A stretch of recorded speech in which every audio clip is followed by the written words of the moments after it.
teori perkembangan peserta didik?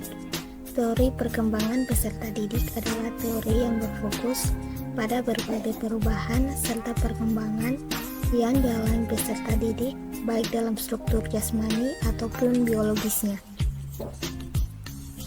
Macam-macam teori perkembangan peserta didik. Di sini saya akan membahas tentang 5 macam teori perkembangan peserta didik, yaitu teori psikoanalisis, teori kognitif, teori behavioristik, teori ekologis, dan teori konstruktivisme. Teori psikoanalisis. Teori psikoanalisis dipelopori oleh Sigmund Freud pada tahun 1856 sampai 1939. Sigmund Freud lahir di Freiberg, Moravia dan meninggal di London pada usia 83 tahun. Menurut Sigmund Freud, setiap manusia pasti mempunyai pikiran atau perasaan dan keinginan yang tidak disadari. Oleh karena itu, aliran psikoanalisis percaya bahwa semua tingkah yang kita lakukan berasal dari alam bawah sadar. Sigmund Freud membagi kepribadian menjadi 3 komponen. Yang pertama, ide, superego, dan ego. Ide adalah dorongan dari dalam diri yang berorientasi pada prinsip kenikmatan, merupakan nafsu primitif yang tidak melihat norma, nilai, atau batasan sosial. Yang kedua, superego. Superego merupakan pikiran tentang apa yang benar dan apa yang salah, atau bersifat moralitas, berbentuk dari perkataan orang tua, aturan-aturan yang ada, dan hukum yang ditegakkan. Dan yang ketiga adalah ego. Ego adalah penghubung antara ide dan superego di dunia nyata, dan berorientasi pada prinsip realitas. Tipe-tipe orang menurut Freud. Yang pertama, mampu menghadapi realita dengan baik, yang artinya egonya cenderung kuat. Yang kedua, tidak mampu menghadapi realita dengan baik, yang artinya egonya cenderung lemah. Menurut Freud, masa kecil merupakan masa di mana egonya belajar beradaptasi dengan realita. Menurutnya, cara memperkuat ego dapat dilakukan dengan 2 cara, yaitu yang pertama, melihat masa lalu atau throwback terutama pada masa kanak-kanak. Yang kedua, menyalurkan ke orang lain. Ia berpendapat bahwa perkembangan kepribadian manusia sebagian besar ditentukan oleh perkembangan psikoseksualnya. Jika tahap-tahap psikoseksualnya sukses, hasilnya adalah kepribadian yang sehat. Jika masalah tertentu tidak diselesaikan pada tahap yang tepat, fiksasi dapat terjadi. Fiksasi adalah fokus yang gigih pada tahap awal psikoseksual. Sampai konflik ini diselesaikan, individu akan tetap terjebak dalam tahap ini. Freud mengembangkan teori perkembangan psikososial yang dibagi menjadi 5 bagian. Yang pertama, fase oral, kedua, fase anal, yang ketiga, fase falik, yang keempat, fase latensi, dan yang kelima, fase genital. Oral stage, usianya 0-18 bulan. Oral stage merupakan fase pertama yang berlangsung pada perkembangan individu. Jika fase ini tidak terpenuhi dengan sempurna, bisa mengakibatkan fiksasi. Ciri-ciri fiksasinya yaitu akan merasakan kekecewaan yang mendalam dan saat dewasa akan mengalami gangguan tingkah laku seksual. Anal stage, usianya kurang dari 3 tahun. Fase ini energi libidal berpindah dari mulut ke daerah dubur, serta kesenangan atau kepuasan diperoleh dengan tindakan mempermainkan atau menahan BAB. Fiksasinya yaitu tidak konsisten, keras kepala, kikir, kurang rapi, kasar, dan cenderung sadomasochistik. Falik stage, usia 3-6 tahun. Saat fase ini, anak perempuan mulai menyadari bahwa ia tidak memiliki palus atau penis, dan mereka menyadari bahwa palus lebih hebat dari anatominya sendiri. Hal ini menimbulkan kecemburuan akan palus. Fiksasinya yaitu, jika fase falik tidak dapat diselesaikan dengan baik, anak akan mengembangkan sifat balik yang menonjol, yaitu persaingan dan ambisi sebagai akibat timbulnya rasa malu karena kehilangan kontrol. Latensi stage berlangsung sekitar usia 6 tahun hingga pubertas. Anak mulai meningkatkan keinginan seksnya dan mengembangkan keterampilan sosial dan intelektualnya. Pada fase ini, anak menyalurkan energinya ke bidang emosional yang menolong mengatasi konflik publik. Fiksasinya yaitu pada fase ini dapat terjadi gangguan hubungan homoseksual pada laki-laki maupun wanita.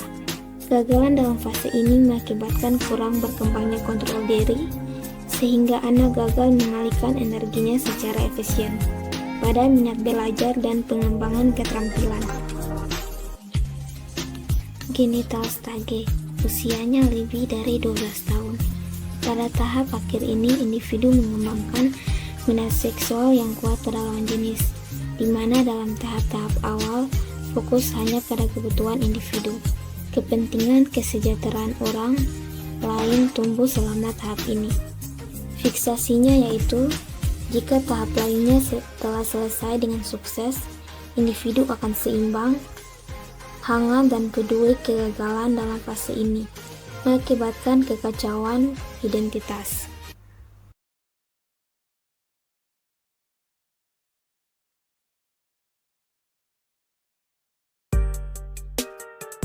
Teori kognitif. Teori kognitif adalah teori belajar yang lebih mementingkan proses belajar daripada hasil belajarnya. Teori kognitif merupakan suatu bentuk teori belajar yang sering disebut sebagai model perseptual. Menurut teori kognitif, ilmu pengetahuan dibangun dalam diri seseorang melalui proses interaksi yang berkesinambungan dengan lingkungan. Menurut psikologi kognitif, belajar dipandang sebagai usaha untuk mengerti sesuatu. Usaha itu dilakukan secara aktif oleh peserta didik. Keaktifan itu dapat berupa mencari pengalaman, mencari informasi, memecahkan masalah, mencermati lingkungan, mempraktikkan sesuatu untuk mencapai tujuan tertentu. Para psikologi kognitif berkeyakinan bahwa pengetahuan yang dimiliki sebelumnya sangat menentukan keberhasilan mempelajari informasi atau pengetahuan yang baru. Teori kognitif juga menekankan bahwa bagian-bagian dari suatu situasi saling berhubungan dengan seluruh konteks situasi tersebut. Memisah-misahkan atau membagi situasi atau materi pembelajaran menjadi komponen-komponen yang kecil dan mempelajarinya secara terpisah-pisah akan kehilangan makna. Teori ini berpandangan bahwa belajar merupakan suatu proses internal yang mencakup ingatan, retensi, pengolahan informasi, emosi, dan aspek-aspek kejiwaan lainnya. Belajar merupakan aktivitas yang melibatkan proses berpikir yang sangat kompleks. Proses belajar terjadi antara lain mencakup pengaturan stimulus yang diterima dan menyesuaikannya dengan struktur kognitif yang sudah dimiliki dan terbentuk di dalam pikiran seseorang berdasarkan pemahaman dan pengalaman sebelumnya. Dalam praktek pembelajaran, teori kognitif antara lain tampak dalam rumusan-rumusan seperti tahap-tahap perkembangan yang dikemukakan oleh Jean Piaget, Advanced Organizer oleh Asobel, pemahaman konsep oleh Brunner, hierarki belajar oleh Gagne, Lutkeci oleh Norman, dan sebagainya. Berikut ini dapat kita lihat lebih rinci beberapa pandangan dari tokoh-tokoh tersebut. Yang pertama ada Jean Piaget. Kalian tentu sudah tidak asing lagi dengan tokoh yang satu ini. Pemikirannya banyak sekali mewarnai praktik pendidikan yang biasa kita laksanakan. Piaget adalah seorang tokoh psikologi kognitif yang besar pengaruhnya terhadap perkembangan pemikiran pakar kognitif lainnya. Menurutnya, perkembangan kognitif merupakan suatu proses genetik, yaitu proses yang didasarkan atas mekanisme biologis.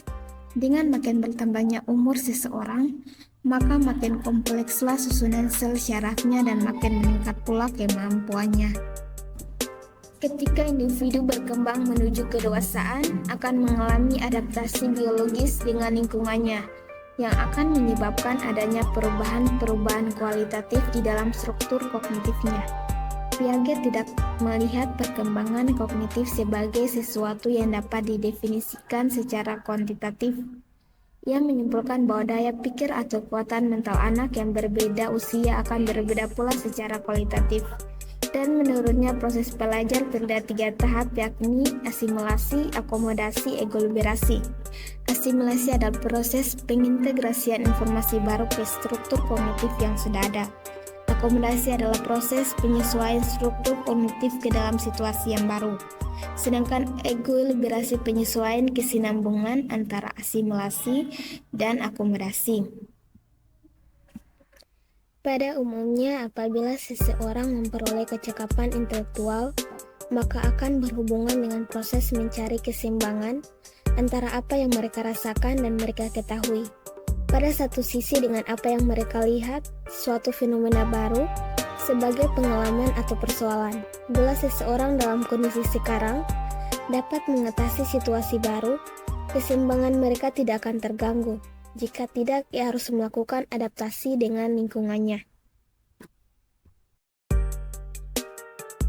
Asimilasi dan akomodasi akan terjadi apabila seseorang mengalami konflik kognitif atau suatu ketidakseimbangan antara apa yang telah diketahui dengan apa yang dilihat atau dialaminya sekarang. Proses ini akan mempengaruhi struktur kognitifnya. Untuk lebih jelasnya, coba kalian perhatikan contoh berikut ini. Dalam pembelajaran matematika, seorang anak jika sudah memahami prinsip pengurangan, maka ketika mempelajari prinsip pembagian akan terjadi proses pengintegrasian antara prinsip pengurangan yang sudah dikuasainya dengan prinsip pembagian atau informasi baru. Inilah yang disebut proses asimilasi. Jika anak tersebut diberikan soal-soal pembagian, maka situasi ini disebut akomodasi. Artinya anak tersebut sudah dapat mengaplikasikan atau memakai prinsip-prinsip pembagian dalam situasi yang baru dan spesifik. Agar seseorang dapat terus mengembangkan dan menambah pengetahuannya, sekaligus menjaga stabilitas mental dalam dirinya, maka diperlukan proses penyimpangan atau ekoliberasi. Tanpa proses ekoliberasi, perkembangan kognitif seseorang akan mengalami gangguan yang tidak teratur.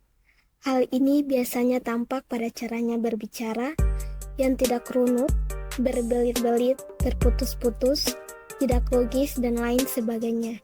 Adaptasi ini akan terjadi jika telah terdapat keseimbangan di dalam struktur kognitif, seperti yang telah dijelaskan sebelumnya. Proses asimilasi dan akomodasi mempengaruhi struktur kognitif.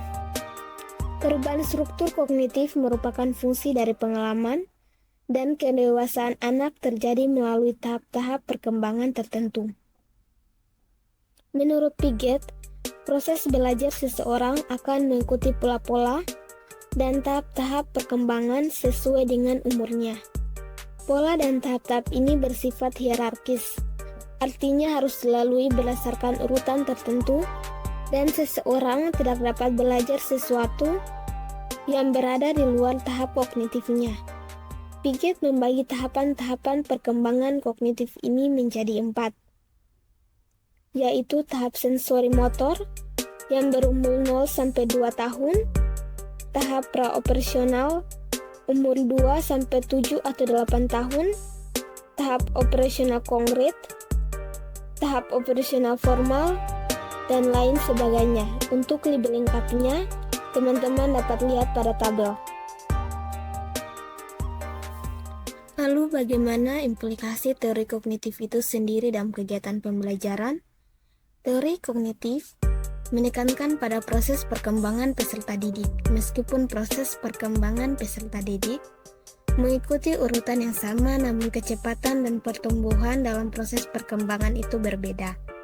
Hakikat belajar menurut teori kognitif dijelaskan sebagai suatu aktivitas belajar yang berkaitan dengan penataan informasi, reorganisasi perseptual, dan proses internal. Kegiatan pembelajaran yang berpijak pada teori belajar kognitif ini sudah banyak digunakan dalam merumuskan tujuan pembelajaran, mengembangkan strategi dan tujuan pembelajaran. Tidak lagi mekanistik sebagaimana yang dilakukan dalam pendekatan behavioristik. Kebebasan dan keterlibatan peserta didik secara aktif dalam proses belajar sangat diperlukan agar belajar lebih bermakna bagi peserta didik. Sedangkan kegiatan pembelajarannya sendiri mengikuti prinsip-prinsip berikut ini. Pertama, peserta didik bukan sebagai orang dewasa yang muda dalam proses berpikirnya. Kedua, anak usia para sekolah dan awal sekolah dasar akan dapat belajar dengan baik, terutama jika menggunakan benda-benda konkret. Ketiga, keterlibatan peserta didik secara aktif dalam belajar amat dipentingkan. Keempat, untuk menarik minat dan meningkatkan retensi belajar, perlu mengkaitkan pengalaman atau informasi baru dengan struktur kognitif yang telah dimiliki si pembelajar.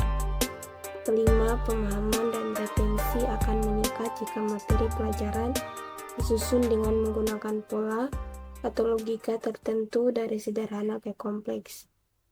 Keenam, belajar memahami akan lebih bermakna daripada belajar menghafal. Ketujuh, adanya perbedaan individual pada diri peserta didik perlu diperhatikan karena faktor ini sangat mempengaruhi keberhasilan belajar peserta didik.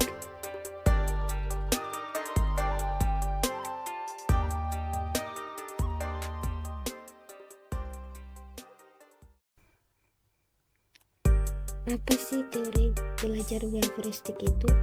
Teori pembelajaran behavioristik yang dianut oleh Gage dan Berliner merupakan teori pembelajaran yang mengamati tingkah laku seseorang akibat adanya interaksi antara stimulus dan respon. Contohnya ketika guru memberikan studi kasus terhadap murid, secara tidak langsung guru telah memberikan stimulus, kemudian ketika murid mendengar dan berpikir apa yang telah disampaikan oleh guru, artinya murid tersebut telah merespons stimulus yang diberikan. Menurut Slevin, teori belajar behavioristik memiliki faktor penting, yaitu reinforcement positif dan reinforcement negatif. Reinforcement positif adalah suatu tindakan penguatan dari guru kepada murid secara terus-menerus hingga dapat memperkuat ingatan terhadap materi belajar.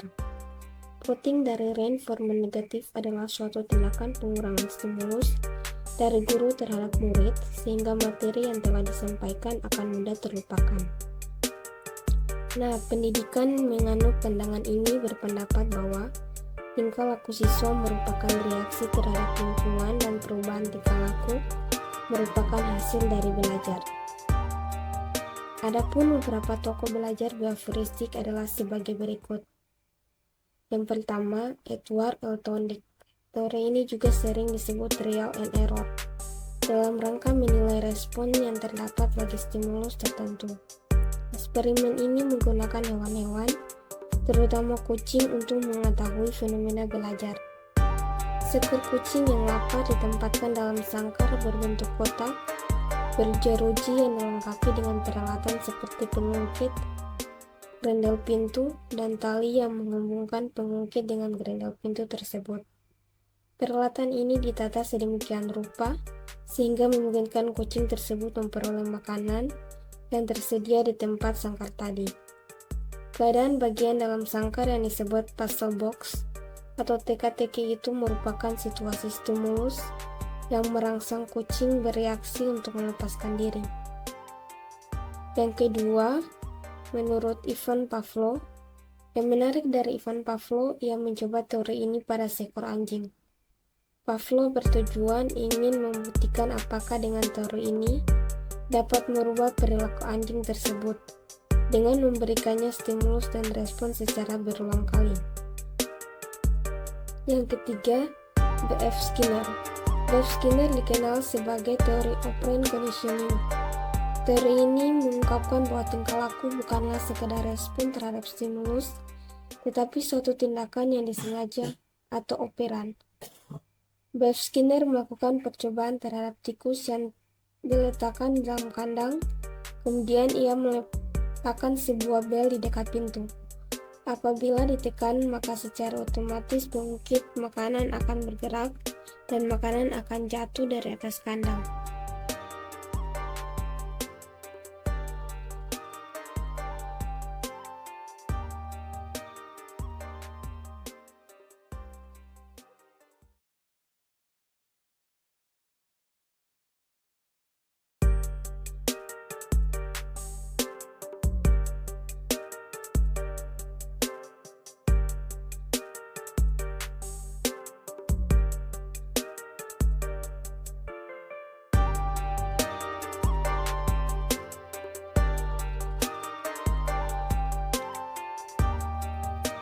Teori sistem ekologi Brun van Brenner.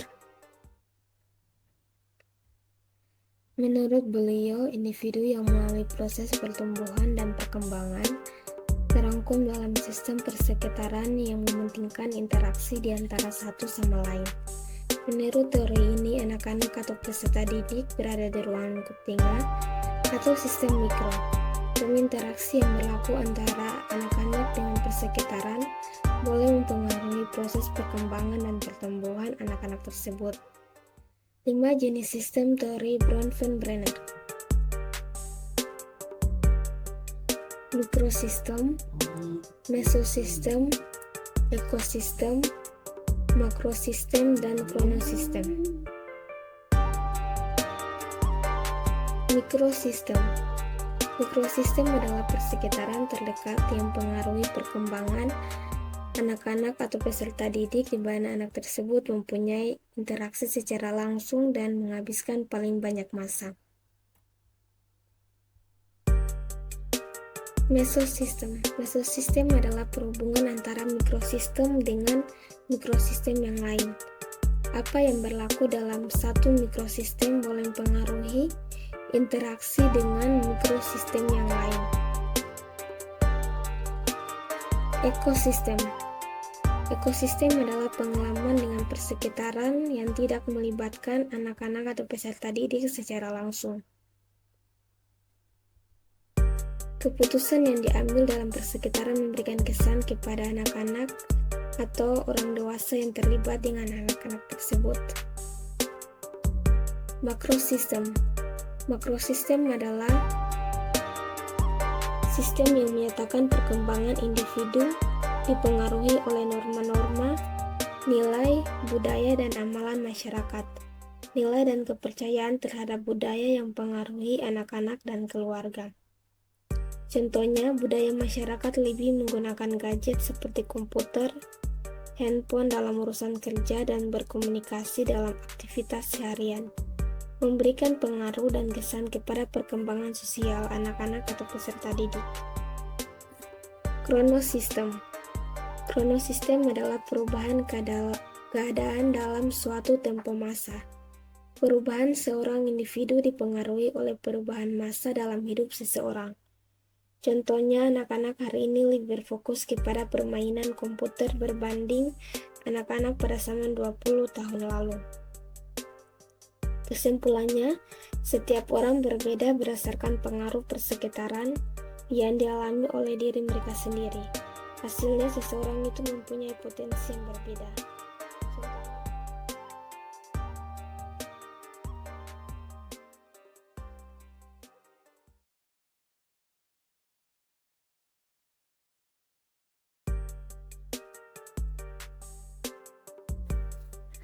Teori konstruktivisme.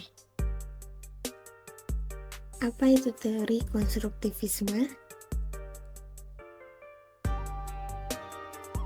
Teori konstruktivisme didefinisikan sebagai pembelajaran yang bersifat generatif, yaitu tindakan mencipta sesuatu makna dari apa yang dipelajari.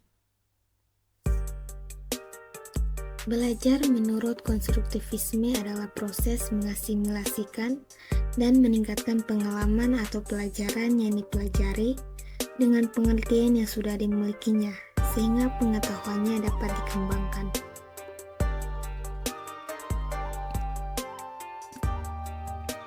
Tokoh-tokoh teori konstruktivisme.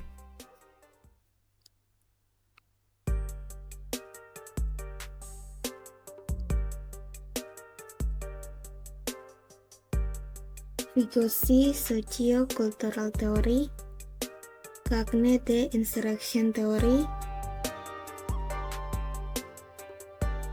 Max Wettner, Wolfgang Kohler, dan Gurkova dengan teori Gestalt atau Problem Solving Theory.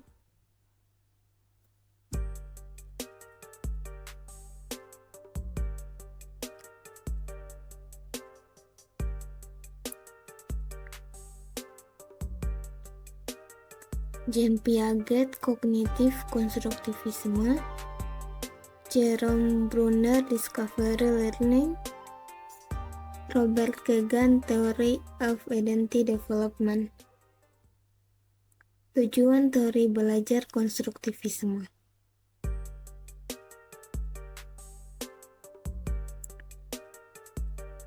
Pertama, menemukan motivasi siswa bahwa belajar merupakan tanggung jawabnya sendiri. Mengembangkan kemampuan siswa untuk mengajukan pertanyaan dan mencari sendiri pertanyaannya. Mengembangkan kemampuan siswa untuk menjadi pemikir yang mandiri. Ciri-ciri pembelajaran konstruktivisme.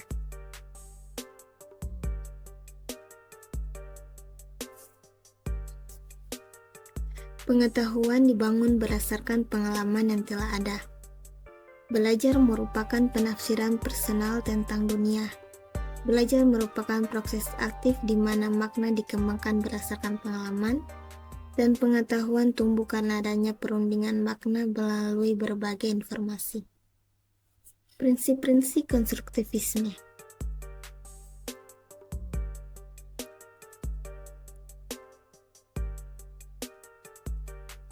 Pengetahuan dibangun oleh siswa sendiri.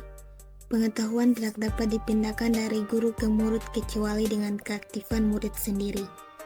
Murid aktif menginstruksi secara terus-menerus.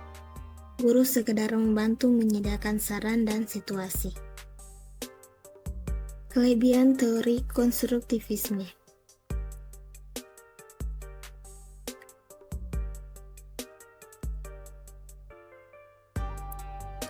Pertama, berpikir. Dalam proses pembelajaran, murid berpikir untuk menyelesaikan masalah dan membuat keputusan.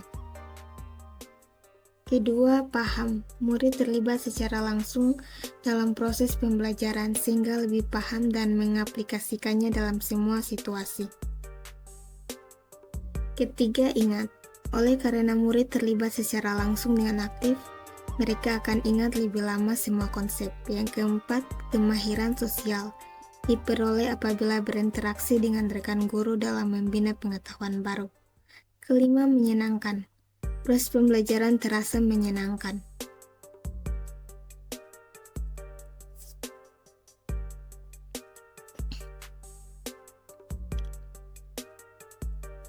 Contoh pembelajaran menurut teori konstruktivisme.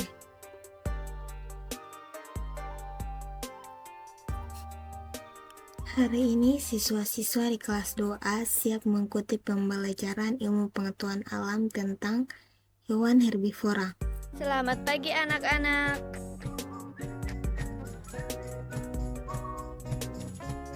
Good morning, Bu. Selamat pagi, Bu. Selamat pagi, Bu.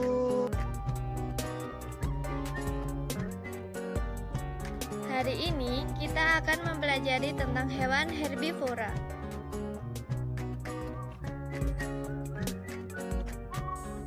Ada yang tahu apa saja ciri-ciri hewan herbivora?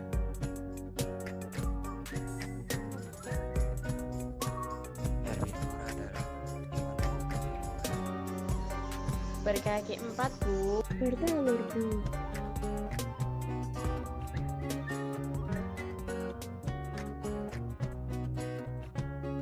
Belum tepat, Putri. Bertelur itu ciri-ciri hewan omnivora yang akan dijelaskan minggu depan. Yang telah disebutkan Uswa dan Rozan sudah benar.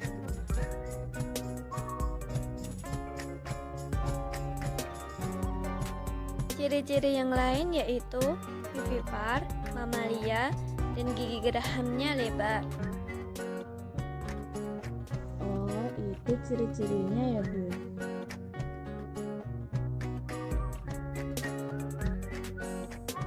Ada yang ditanyakan?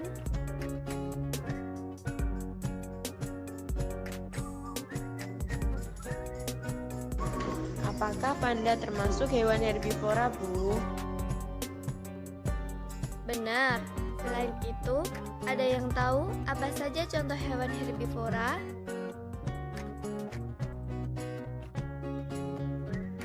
Kerbau, Bu. Domba, Bu.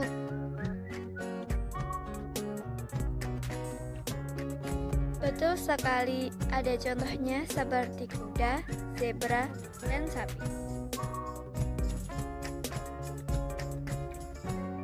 Karena kalian sudah paham, Ibu akan memberikan tugas mandiri untuk kalian.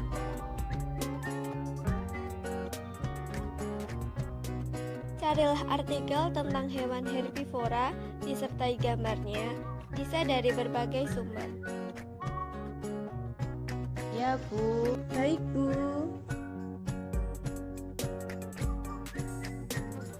Kalian sudah aktif hari ini. Ibu sangat bangga dengan kalian.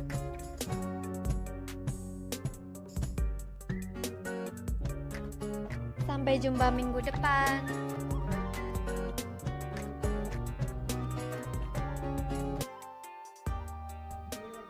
Setelah sampai di rumah, Rosan, Uswa, dan Putri segera mengerjakan tugas dengan pengetahuan yang telah dimiliki mereka dengan bantuan dari berbagai sumber.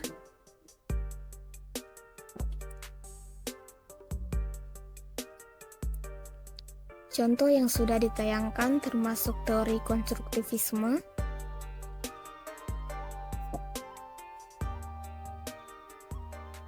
mengapa termasuk teori konstruktivisme?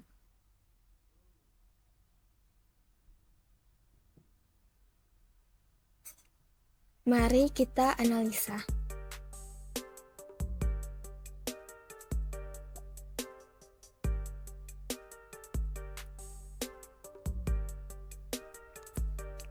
Pada tahap awal, menunjukkan bahwa guru sebagai fasilitator yang memfasilitasi siswa untuk dapat belajar dan menginstruksi pengetahuannya sendiri.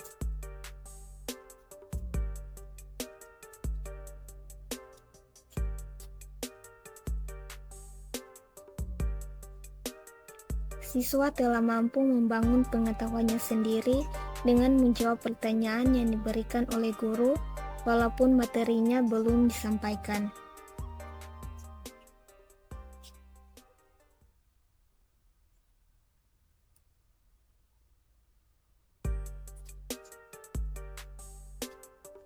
Pada tahap ini, guru berperan sebagai fasilitator, di mana guru tidak langsung menyalahkan siswa dengan kata salah, karena bisa menyebabkan siswa menjadi pesimis.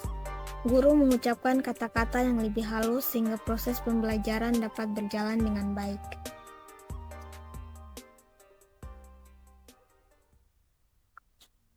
Tahap ini menunjukkan bahwa guru menambahkan pengalaman atau pengetahuan kepada siswa berupa informasi tentang materi yang diajarkan.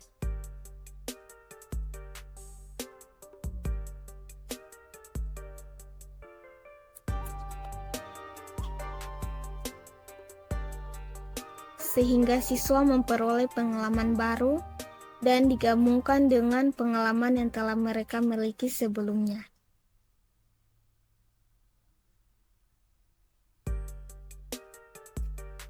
Guru memberi kesempatan kepada siswa untuk bertanya dengan tujuan membangun keaktifan siswa.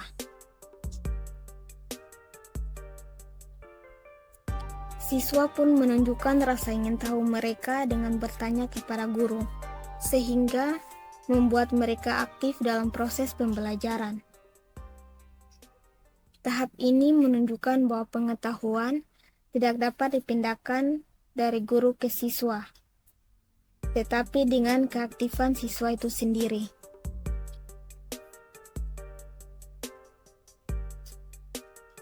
Guru kembali mengajak siswa aktif dalam proses pembelajaran.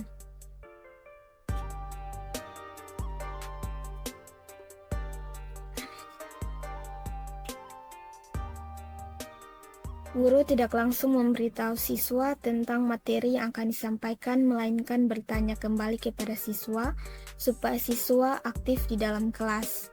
Siswa pun menunjukkan keaktifan di kelas dengan menjawab pertanyaan yang diberikan oleh guru. Selanjutnya, guru pun membenarkan dan tidak lupa menambah informasi, supaya pengetahuan dan pengalaman siswa bertambah.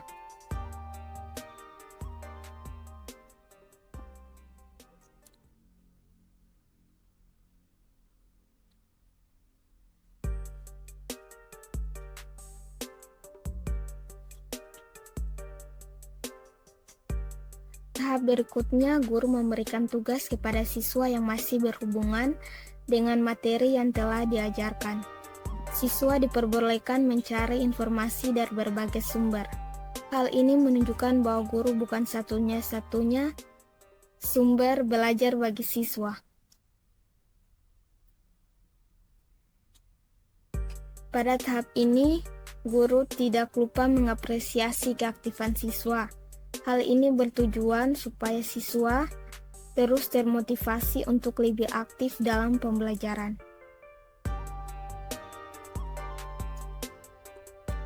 Ketika sampai di rumah,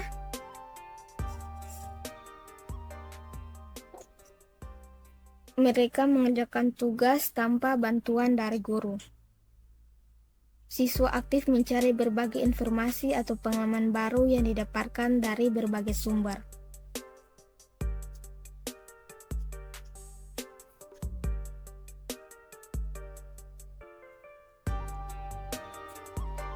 Jadi, dalam pembelajaran konstruktivisme menekankan perlunya keaktifan siswa dalam menambah pengetahuan, dan guru diposisikan sebagai fasilitator yang memfasilitasi siswa untuk dapat belajar dan membangun pengetahuannya sendiri.